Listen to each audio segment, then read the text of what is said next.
السلام علیکم ورحمۃ اللہ وبرکاتہ۔ ناظرین، ایک کھنڈر نما عمارت جس کی چھت اور دیواریں بعض جگہوں سے ٹوٹ چکی ہیں، اس کی بناوٹ اور طرز تعمیر سے اندازہ لگایا جا سکتا ہے کہ یہ اپنے دور میں ایک شاندار عمارت رہی ہوگی اور یہاں کے مکین بھی ایسے ہی ہوں گے۔ البتہ دیواروں پر پڑی دراڑیں اسی وجہ سے نہیں بنی ہیں کہ یہاں کوئی قدرتی آفت یا زلزلہ آیا تھا، بلکہ اس کی ابتدا 2005 میں قلعے پر بمباری سے ہوئی اور بعد میں جب نواب اکبر بگٹی اس کو چھوڑ کر پہاڑوں پر چلے گئے تو اس کو تباہ کر دیا گیا۔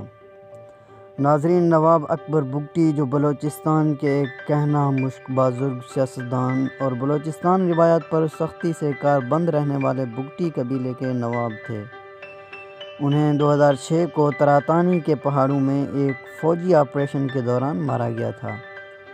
نواب اکبر بگٹی کے جانے کے بعد بگٹی قبیلے نے کیا کھویا اور اس وقت بھی وہ کیا محسوس کرتے ہیں، اس حوالے سے جب ہم نے ایک بگٹی قبیلے کے نوجوان سے شہزاد بخت سے پوچھا تو ان کا کہنا تھا کہ قبیلہ محسوس کرتا ہے کہ جیسے ان کے سر سے باپ کا سایہ اٹھ گیا ہے۔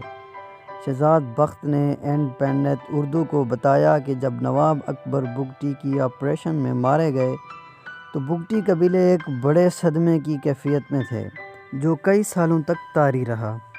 انہوں نے بتایا کہ بگٹی قبیلے نے محسوس کیا کہ ان کا قیمتی اثاثہ ان سے چھن گیا ہے اور وہ بے یار و مددگار ہو گئے ہیں۔